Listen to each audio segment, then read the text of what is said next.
I've been asked to present a little bit about our recent trips overseas. It's not something that we want to boast about, but we had an opportunity which we took, and we're going to talk about worship on 2 continents.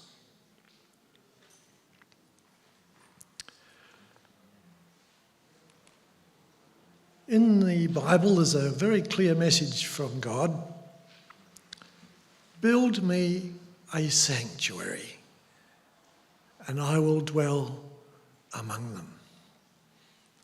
God had a specific need to dwell among the Israelites, and I think part of that was so that they could learn more about him. After 400 years of slavery, they had often strayed away from the message of God. Somebody decided to build a model of what that sanctuary might have looked like. That's somewhere, full size, full scale, somewhere in America. Not a particularly clever model, but it looks quite a lot of effort gone into it.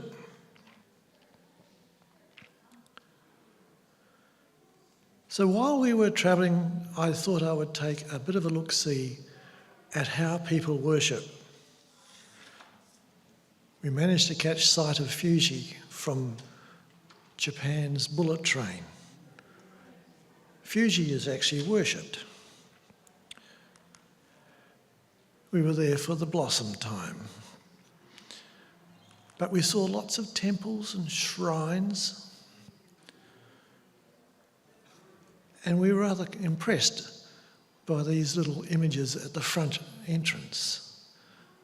These are 2 dog-like, lion-like figures, and they have a name. Ah, and And it's a little bit like in our English concept of Alpha and Omega, or A and Z, the beginning and the end. And these 2 sprite-like characters are supposed to be protective of people who go into one of the temples or shrines.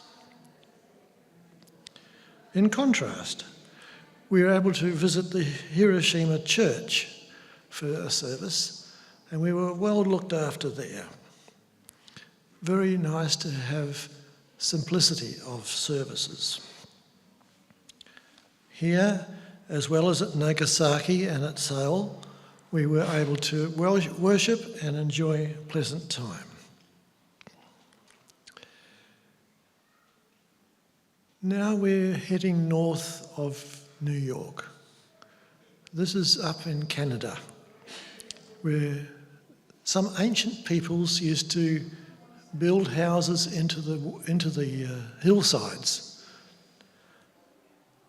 And here is an example of an old Christian church in Labrador. And it's built of very simple materials. Notice the vertical planks, which are called staves, and we'll come across them again. On the left there is another example of a stave church. This is in northern Norway, but it's reconstructed outside of Oslo. There's a gentleman there in the black suit. He's being our guide, taking us around. And the lady on the right is holding a very old violin. And they found that these little portable instruments were really the only choice. They didn't have any organs to play in those days. But against all of this, we found lots of superstition. These troll figures, we found them all over the place. Some very tiny, about that big, and others bigger than a human.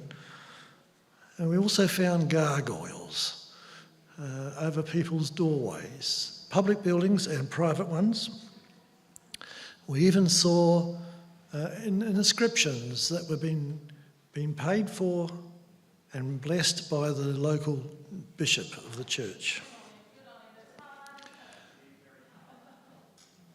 they had on display some of the sacred images that were part of the heathen or pagan worship. And in contrast to that, we saw this. Imagine a beautiful sunny day, and this boat was gliding into the harbour, and standing on the front was a girl with her arms out like this. And she wasn't a young girl, she would have been probably in her 30s, and she was enjoying being the owner of the ship. This particular ship is called the Nectar. It cost about $50 million to build, and it costs about $5 million a year to run. So this is what we might call an object of worship in some people's minds. We went along to Poland at one stage in our trip, and there was a big cathedral there in Gdańsk. And not necessarily this church, but in this church and lots of others like it, are these sorts of objects. These are used in the worship services. And then there's the altar and the decorations on it with this monstrance. This is a sunburst monstrance with a little vessel in it, and can be used to contain Eucharist or a relic. And in the side chapels of the churches, there are very, very vivid decoration, often with a panel to suggest somebody had donated a lot of money for creating that particular chapel. Anyone like to guess what that is?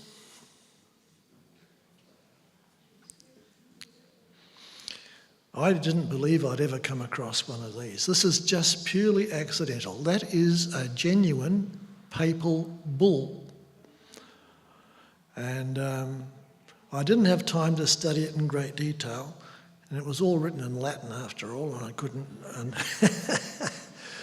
Oh dear. Yeah.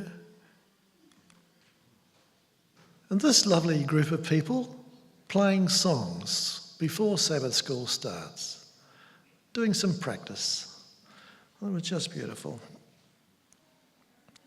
Over in Helsinki, we come across this beautiful Lutheran cathedral, and it has undergone and still undergoing quite a deal of renovation. Inside there are two huge big statues, one to Martin Luther and one of a similar size to Melanchthon. Martin is revered for being one to stand on the Bible only and not be swayed by tradition. We had planned to visit Greenland and meet up with some locals living there. Unfortunately, the captain of our ship could not find entrance into 3 separate ports that he tried for. They were all blocked up by ice, including this huge ice floe. Some of the sea ice was brought on board, just because you can. And they used it to make some nice cold drinks. But of course they spiked it with lots of vodka, so I decided not to try it. Iceland was a wonderful place to visit. And we stopped in about, it must be 5 or 6, 7 places along the way around the island. And everywhere we went, there was a church of some description or other. But notice the footpath leading up to it. The rainbow concept is prolific around Scandinavia and also in Iceland and in parts of America too. I was quite amazed. In Reykjavik, this is a beautiful cathedral that is a really innovative design. Inside, the ceiling is very tall, very high, and very beautifully sculpted. And they have a lovely organ there too.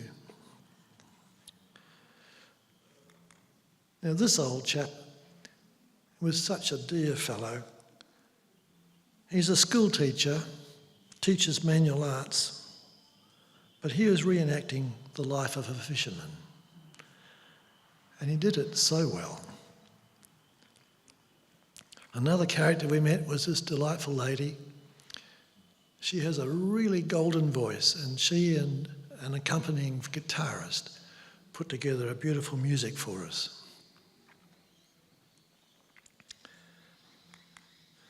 There's waterfalls everywhere. And we wanted to see the puffins. When we got to Iceland, we found out that there was a bus tour going across this particular island of Heimaey. I don't know if I've said that correctly, but that's what it looks like when you spell it. And these little birds are about as big as a bantam, and they fly with very fast wing flaps, and they catch lots of fish and store them up in their beak to get them back to the nesting mate.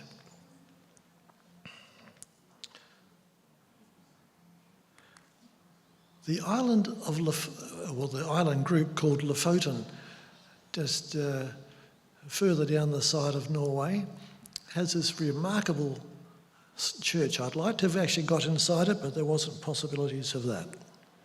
But further south from here, we came to the Geiranger Fjord. This is one of Norway's famous tourist spots. And they put us in a bus up the top of the ridge and looked down over the valley. That was all carved out by ice. It took about, 8 or 10 switchbacks to get up there. There's one of the ships we sailed in, and there's some of those blue pylons with some linkage between them, and it's all in a big zigzag. And the boat is parked in the waterway, anchored, and this jetty sort of unfolds out to the boat. So instead of tying up to the boat, to the wharf came to the boat.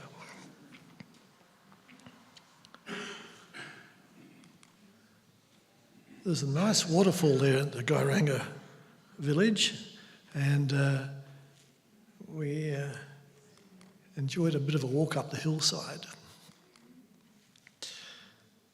There's another little church in Geiranger, just a little church. In contrast, we went to Tromsø, and that structure right in the middle next to the pine tree on their far waterway is a really large building and a beautiful church. Inside there's absolutely lovely stained glass window. Originally the stained glass window was plain glass, and because it faces the way it does, the people were getting a lot of heat and light coming to their eyes, and they were dropping off to sleep, and the pastor didn't like that, so he arranged for the glass window to go up instead. And while we were there was an organ recital, and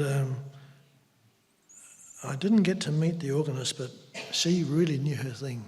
It was just lovely. There's another parish church not far from there, on another part of the land around, and we were invited to have a little visit. Some of the tourists walking around from the bus stop. And as you go around the church, here we have 8 ladies singing a chorale, a cappella, just beautiful harmonies, sacred songs, and such a blessing, a real witness.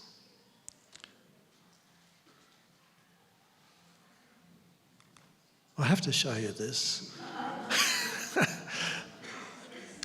This was taken at Tallinn, at Estonia, and the wharf had an L shape in it. And I walked around the front of the ship and I thought, that's got to be photographed. Ah, dear. And from our collection of pictures, I thought this one was appropriate for today. This is Jesus on the right, praying in Gethsemane while his 3 disciples slept. And contemplate that as we study the Word of God today.